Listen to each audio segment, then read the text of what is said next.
thinking like I had some money in me. And I'm thinking, oh, I gotta get back and get my money. So I'm trying to pull myself back up. Anyway, long story. Okay.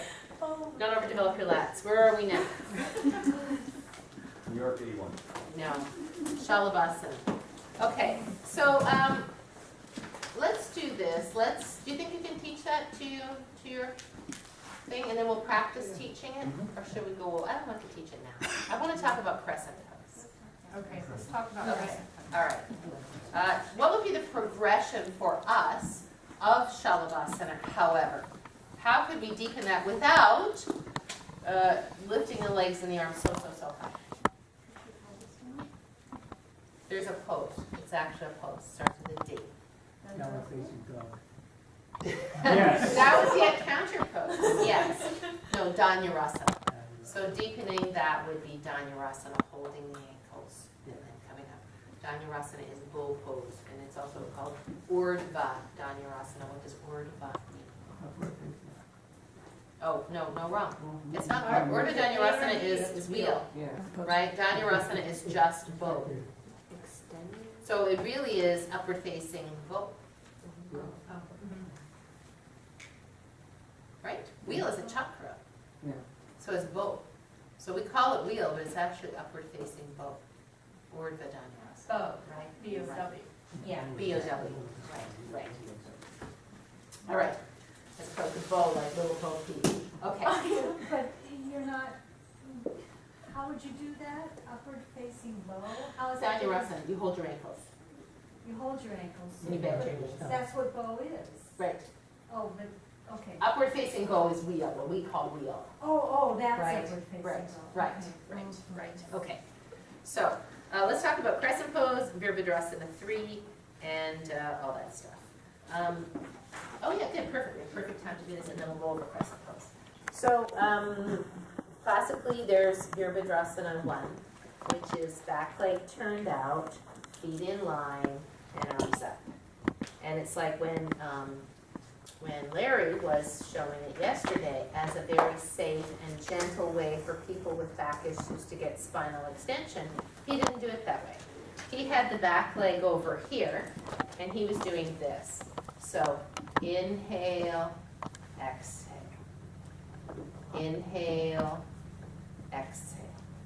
I wouldn't call that, I would call it a lunge, because the motion is coming from the knee. A lunge is something like in fencing, right? Where you lunge into somebody. He lunged for me, right? It's not the back leg going back, it's the front leg bending to take you in that direction. So for me, this is good, that's not horrible. Inhale. Now what did he do? I guess he did. Inhale, exhale. Inhale, exhale. It was okay. And he calls that warrior one. He calls that warrior one. And Vinyasa we- yoga, that's warrior We one. don't do warrior one, but most people. I'm coming to it. Do they do I'm in crescent? the direction. I'm in the direction. So this would be the Vinyasa variation on Virabhadrasana 1. It's okay. Look at my back.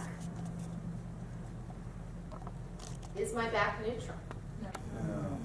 It's turned, right? That means there's more force right here. I can feel it, yeah? So for somebody with a back issue, I don't get why you wouldn't do, if you're going to do that, why you wouldn't turn the foot forward, right? Because if the intention is to get, you have a back issue, and your intention is to open your 13 inches a bit and to lift the arms up to create space here. And it's interesting because Donna Farhi does it with the foot forward. And somebody else does it with the foot forward that I saw. I was like, oh, yay. And I think that's the direction it will all go. Now, Iyengar, Warrior 3, has the back leg heel to heel, right? A lot of bend at the knee, the hips pulled back and around, and this would be Virabhadrasana 1. Am I right, Anthony? Yeah?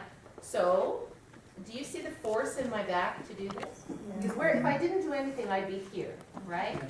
So, okay, I have to pull this around, use a lot of strength, have a lot of hip strength to pull this around and do this. Where I feel this now, my hips are relatively square. Where I feel it is in my knee. When I was younger, I didn't feel it in my knee. It was fine. I could do that. It was okay.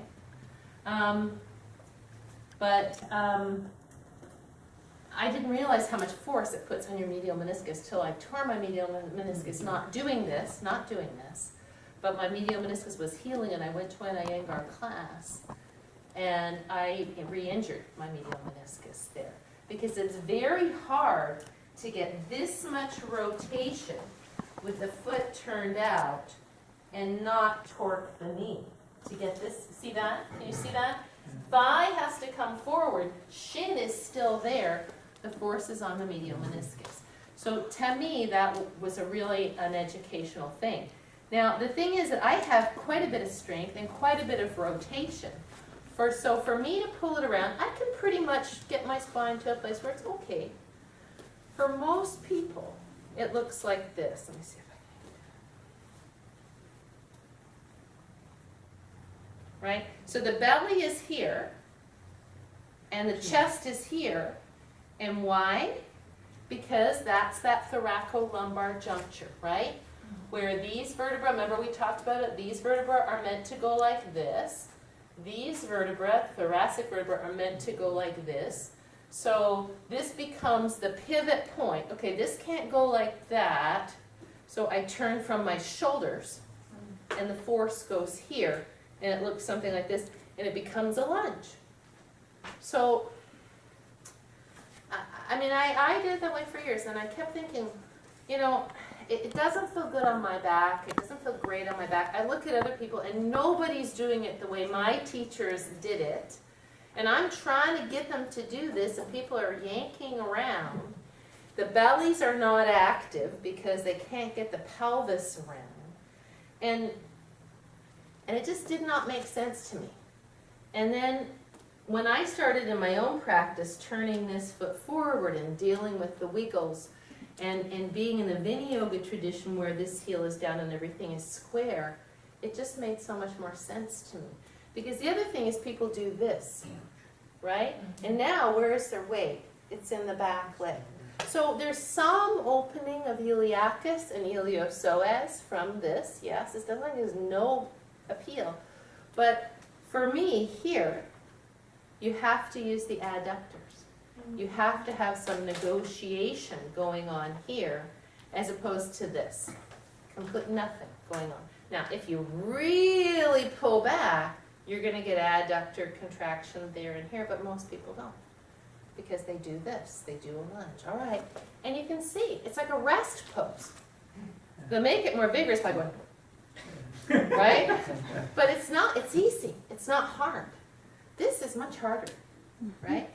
And it's easy once you learn it. It's not hard once you know how to do it, once your proprioception picks it up. In the beginning, everybody wiggles. But then you're square, you're getting this, and you get the main action, the main event becomes this. How about going to there from arrow? You could go to here from arrow, for sure. You I could. do arrow before I do that one. You could do both, yeah. You could go from one to the other, absolutely. And it depends on what your intention is, right? You don't always have to.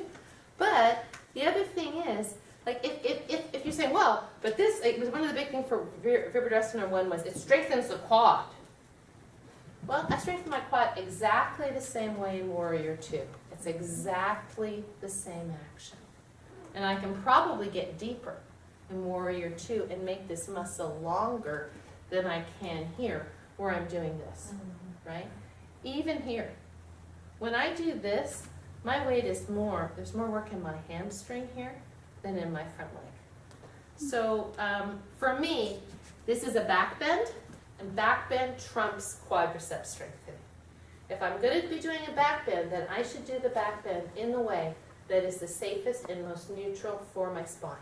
It's just like if I said, okay, now I'm going to walk, I'm going to go back to wheel, right? Like this. What do? I put my feet like this. I don't turn them out. So for me, I believe that crescent pose is good. And I try to be really open-minded about a lot of things, but not about worry. I mean, if a person is visiting and that's what they do in their practice, then I'm not going to tell them not to do it. I'm going to invite them to try crescent pose. And it's fascinating how many people can do this. But you get them to go like this, and they're like, whoa. So to me, if you can't do that, then hey, that's an opportunity to use your body in a different way and to develop strength and proprioception in a different way. So that's the rationale. Any questions? I have a question about what Paco was saying in terms of crescent versus arrow. Are they are they strengthening different parts? I mean, when do you do one or the other or both? Great, it's a great question. So what's the difference between crescent and arrow? Crescent, you're taking your inner reserve, and then arrow, you're doing your farm. There's no back. Crescent, your arms are up, and arrow, your arms are back, and you're using your chest differently. And your Yeah. arms are The main thing is that crescent is a bigger back bend than arrow. Remember we said that as soon as the leg comes back, it could be a back bend. But technically, if I think about it, here, there is no back bend, right? In arrow, there is no back bend, right? These two, if we're doing it correctly, are in their 13 inches. So arrow is mountain pose on a diagonal with a post, right? And what we're doing is training our body that as soon as gravity starts to grab us, we don't give. We don't give our 13 inches over easily. We only do it if we choose to. Does that make sense? Yes, Suzanne? Yeah. And as to Paco's question about should you teach it from arrow, it depends. So let me get a chair. I'll show you how I teach crescent pose.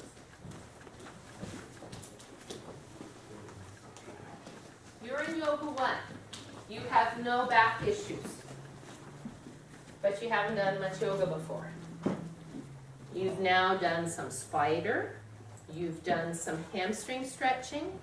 You've done some outside leg stretching. So you've been leaning forward quite a lot. Yeah, maybe you've done seated pigeon on the chair. I will often do crescent pose after seated pigeon on the chair because you've been like this for so long. I'll sit on the chair, do that, left hip flexor. Then we'll step behind the chair. We put the foot at the chair and we step back. And I will have them put their hand, let's just, should we do this? I'll just watch it and then you can teach it from the floor. I will have them bend, I'll say bend the knee, make sure the knee is directly over the foot, not passing the foot. Because whenever you're at the chair and people go to bend their knee, or even just in general, they don't know that the knee shouldn't go past the ankle, right? Look how unstable that is when I do that, right? Because the joint should always be over the base of support, just like any kind of structure that you're building, right?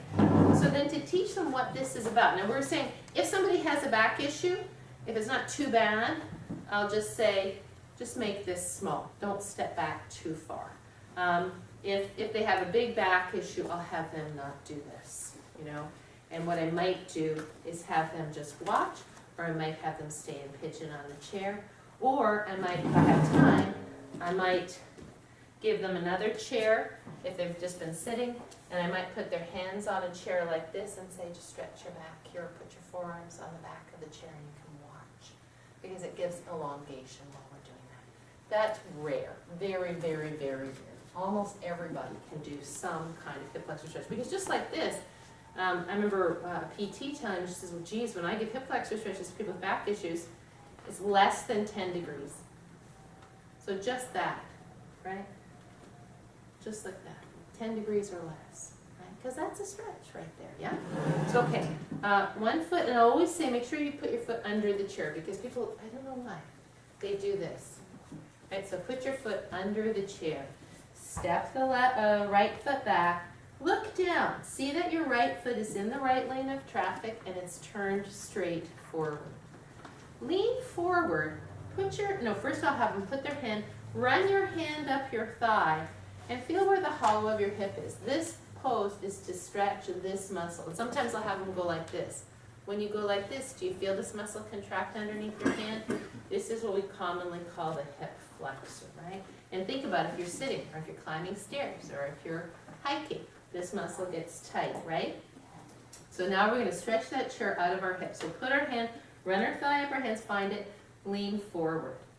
Now, when you bring your torso upright, do you feel stretch underneath your hand here? Oh yeah, I do. So let's do it again. Let's lean forward, exhale, and breathe in, bring the torso upright.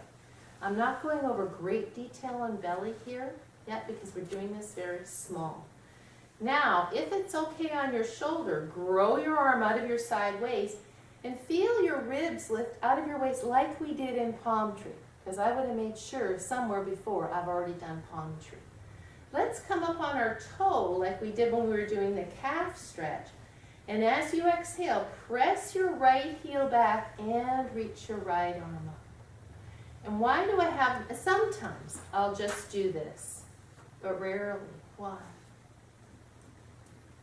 If I'm going to do this, I'll usually do this.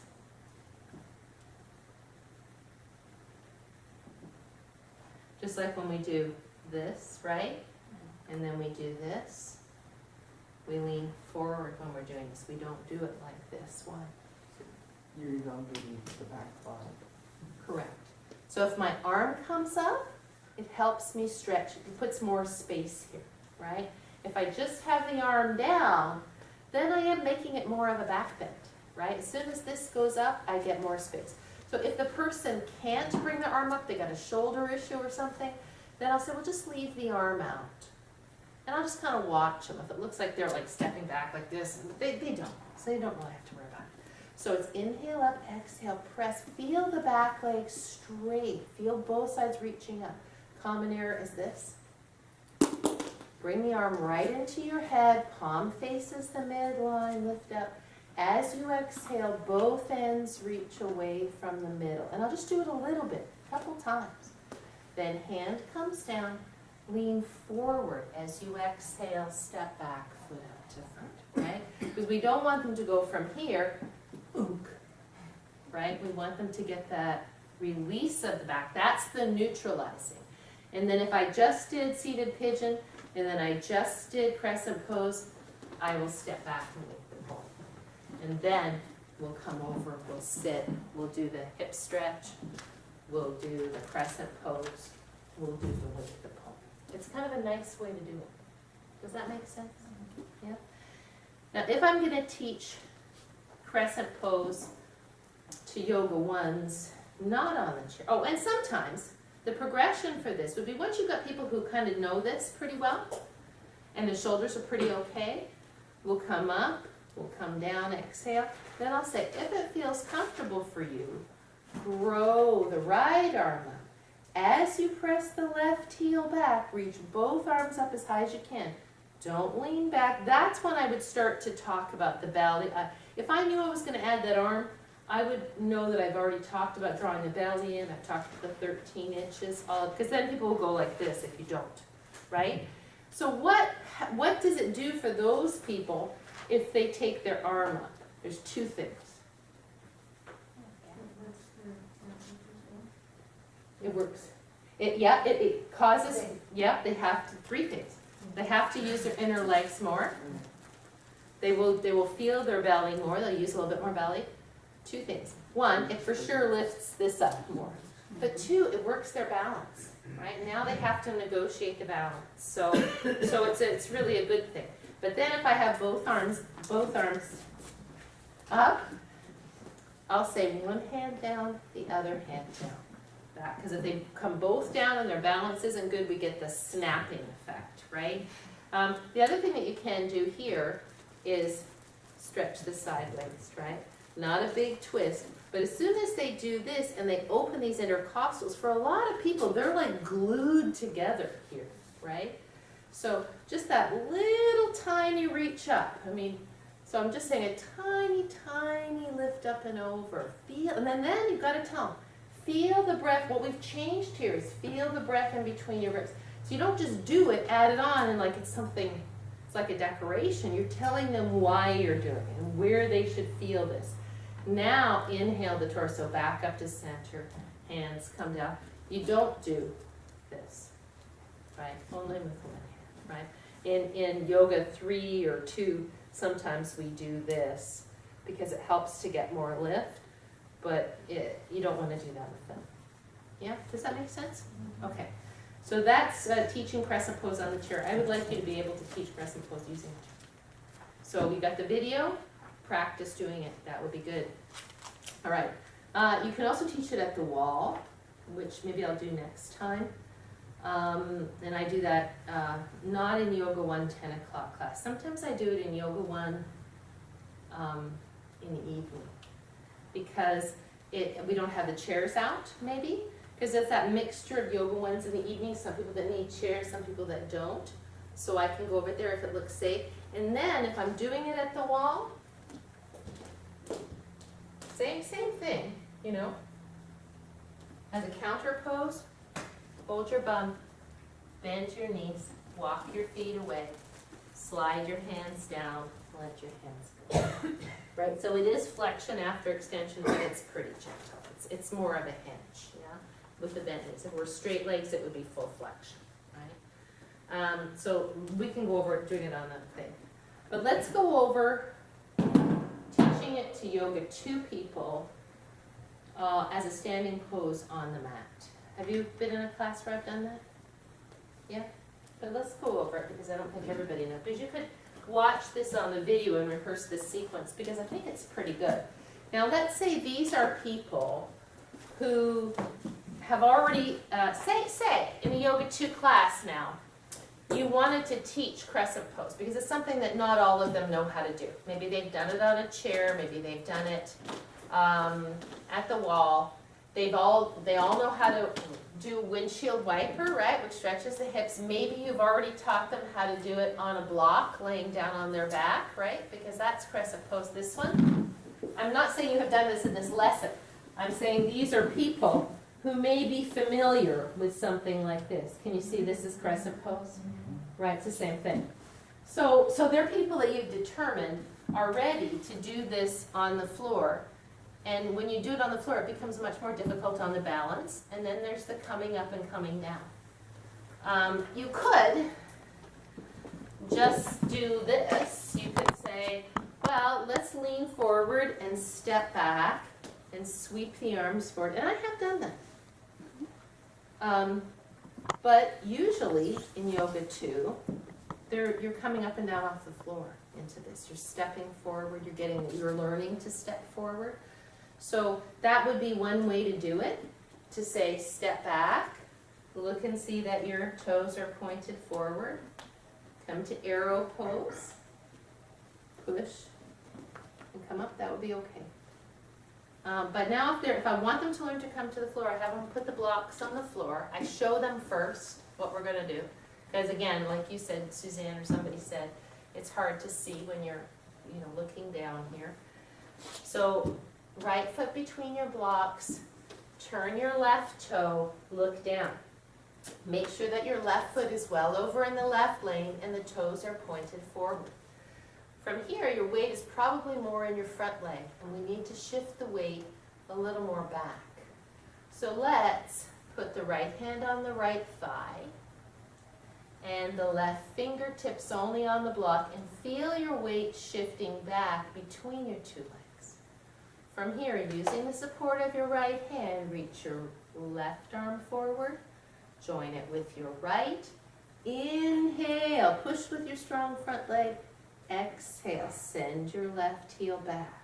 Let's do that again. We do this part again, right? Then to come out, breathe in here. Exhale, release the shoulders and shift the hips back. So they're getting that habit of moving from the hips rather than going, right? So shift the hips back to bring your hands down. And what would be a nice counter pose now?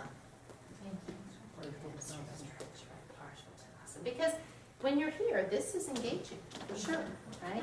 So it's always kind of good. So that idea that you're kind of teaching them one step at a time. And say there's somebody that's a little more unsteady and everybody else is getting it fine, but that person isn't. You can have them put both hands on their legs and kind of come up. But sometimes it's just, they're not quite strong enough to make that, but this will help them up. And I'm not talking older people, I'm just talking people who are kind of in that intermediate zone where they could almost do it, but not quite. Do you know what I mean? Then they feel a little more stable. Could you repeat that first step, coming out of proposal position? Proposal, from here, this is Yeah. proposal position. How do you just- That's analysis. Yeah, that's Allison. Oh, that's good, I like it, yeah, sure. What did you say to do? So lift the back knee, press the heel back. Look and see that your foot is in the right lane of traffic. Toes are pointed forward. Put your left hand on your left thigh, your right fingers on the block. Sweep the right arm forward. Have you heard me talk about breath yet? Because it doesn't really matter. I mean, I could go, exhale, press your heel back. In, and I have before. Inhale, left hand to the thigh. Exhale, right arm reaches forward. Inhale, sweep the arm through and come all the way up. You could do that. But I think if you're just teaching it, they can't, too many things to process, right? And it's not going to kill them to just do the steps. But as soon as you get to here, then it's breathing. Then the breathing always comes in. Yeah, because hopefully they've had some preparation for that.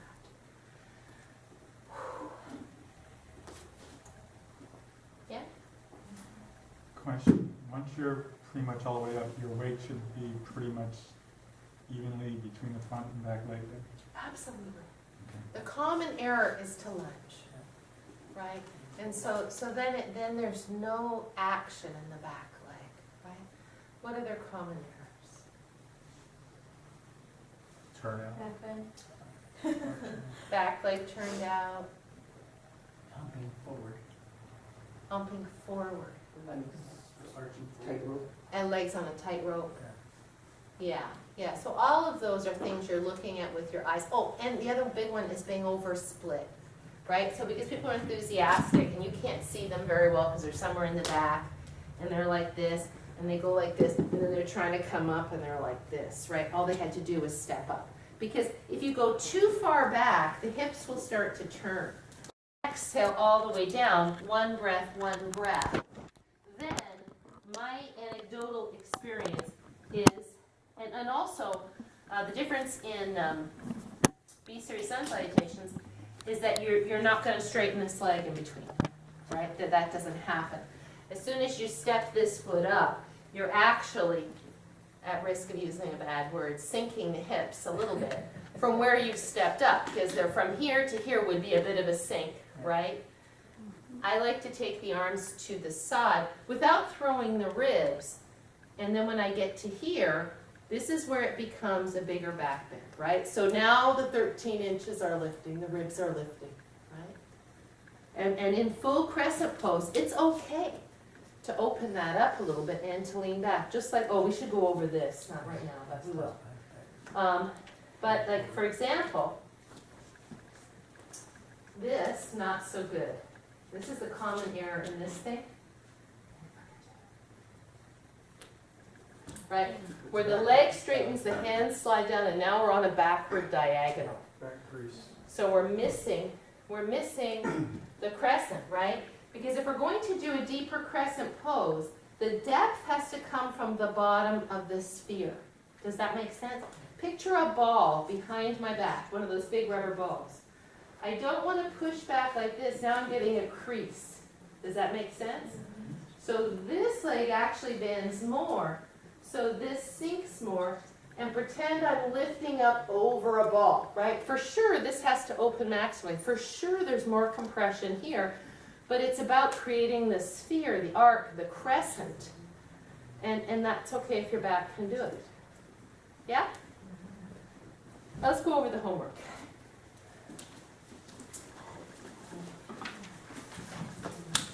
Did you learn something? Cool. Good fun. Does anybody have the homework sheet? Can I borrow it? Or Darcy, can I borrow yours? So that... I think I gave it to you. Oh, I gave you the whole set of stuff. oh, I have it. Yeah. Sorry. So, you got to review everything we do, obviously, and practice teaching right? So I said, please practice teaching appropriately, respectfully adjusted, but we didn't really get to any adjustments. We still need to get to that. Crescent pose and variations, anything we did today. Shalabhasana and variations, we didn't get rolling bridge, so leave that out. Catch and match, we didn't get that, so leave that out. Belly and sideline quad stretch, we did do that last week. So, and I think I went over adjustments for that, didn't I, with the strap and everything? So I'd like you to know how to do that and practice that. The big thing is, I know you're all trying to develop your own practices, and that's great. But you will develop your practice just as much coming from a Yoga 1 to a Yoga 1 or a Yoga 2 class as you do coming to a Yoga 3 or Yoga 4 class. Which doesn't mean that you can't come to those classes. But you will not develop as well as a teacher and a yogi if you don't really, really work on the minutia. That's what really gets it deep. Really knows where am I falling into my own release valves. All of that kind of stuff. So I encourage you to come to Yoga 1 and Yoga 2 classes. You don't have to be only a participant or only an observer. You can mix and match. I don't mind at all if you know, specifically you're in the back of the room, if you just stop and go, oh, this is something I kind of wanted to watch people do. And just stop and watch that. Nobody minds. That's good. It's good. Same thing, practice the wording, listen for the wording. And then when you come to your Yoga 3 or Yoga 4 classes, I also don't mind if you say, hey, today I'm not a teacher, I'm just practicing. Although I don't think that will ever happen again. It's impossible. It'd be good to go over the muscles. I'd like you to prepare a standing, you've got quite a bit of time. A standing sequence that includes crescent pose, and share it with your study buddy. Once you've got it all organized and you think it makes sense, then send it to me. Then that's less for me. Sequence of how many asanas? Whatever you think. No, you better not say that. Not really long.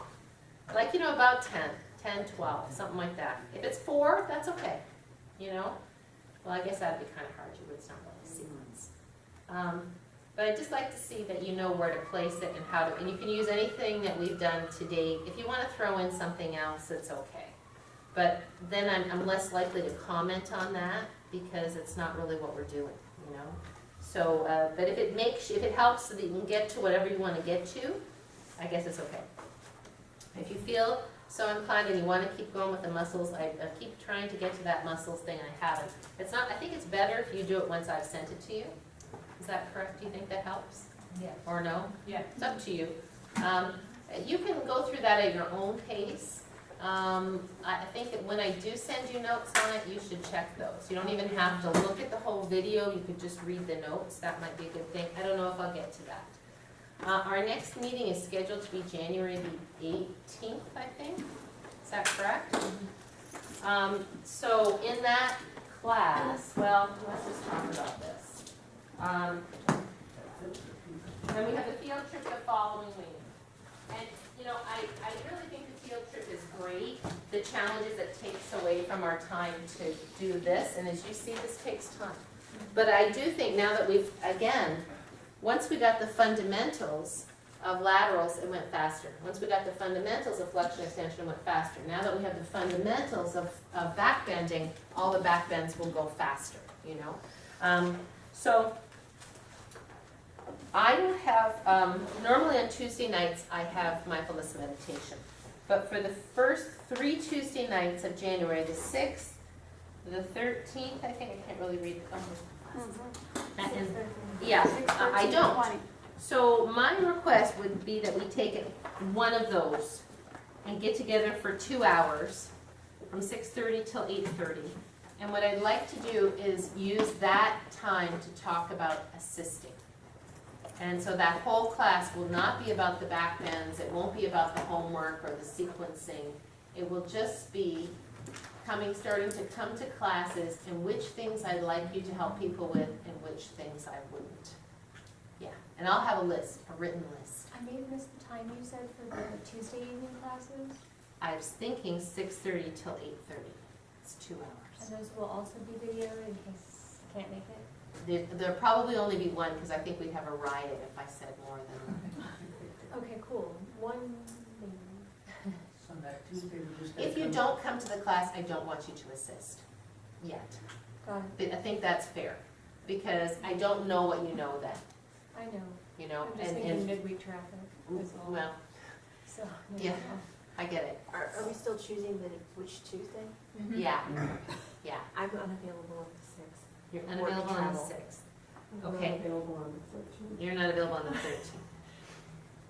What's the one in between? The 20th. 20th. Oh, the 20th is right in the middle of the other stuff. That'll be like one, the other. December? Yeah, no, January. Oh, December. That's all we've got, the 20th then. Right. Well, then we're gonna go from now till the 18th with nothing. Well, I mean, not everybody's gonna make it to everything. I don't like everything, I know But that. the assisting one, I'd like to try to have as many people as we can, because now we're talking about being in a class and what to do. I'd really like to know that we are gonna be Are clear. you willing to do it twice and people can go to the one that they can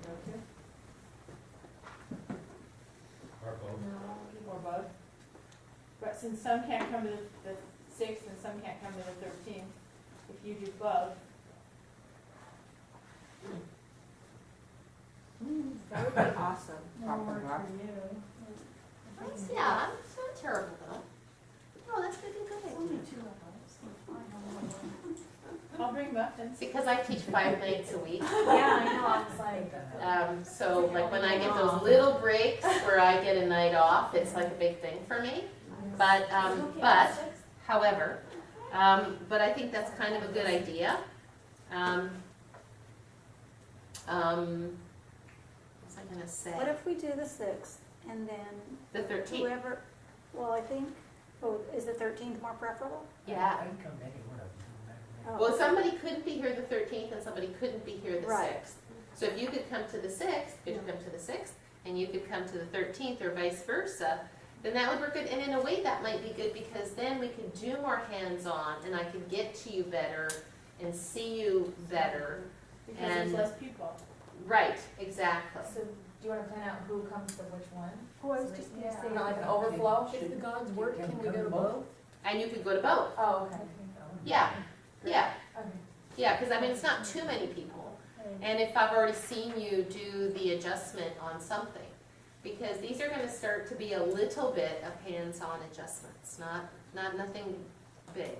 And if you're an utter failure on the 6th, then you have to come on the 13th too.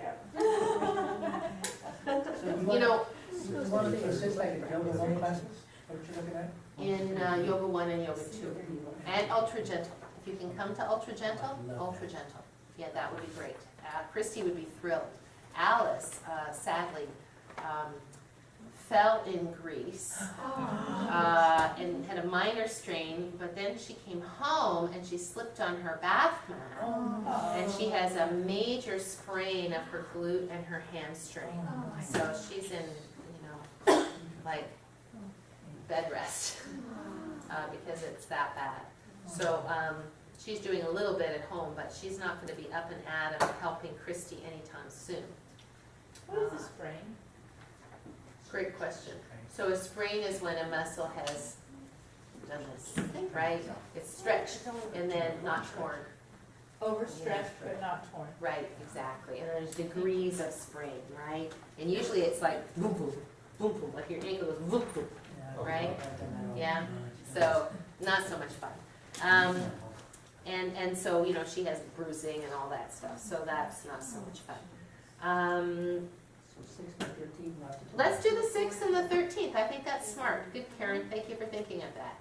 6 o'clock or 6:30 start time? Well, what we could do, I was gonna, because poor Darcy has been very kind of making her class 5 till 6:05. It's working now. I'm finally figuring it out. It's tough. It's tough to do an hour and 5-minute class because I needed the time to get in for the meditation at 6:30. So we could technically start at 6:15, or is 6:30 better? 6:30 is probably a little better. Yeah, because I'm gonna end up going 8:30 anyway. I mean, it's, me. Yeah, get dinner, take care of kids. 6:30 better for traffic for you. Probably, yeah, Yeah. if I leave it a quarter till, I can probably. Yeah, I'll Okay, make it work. let's make it 6:30 till 8:30, and I will get done at 8:30. We'll just stop at 8:30. And So this you could can- be us not a class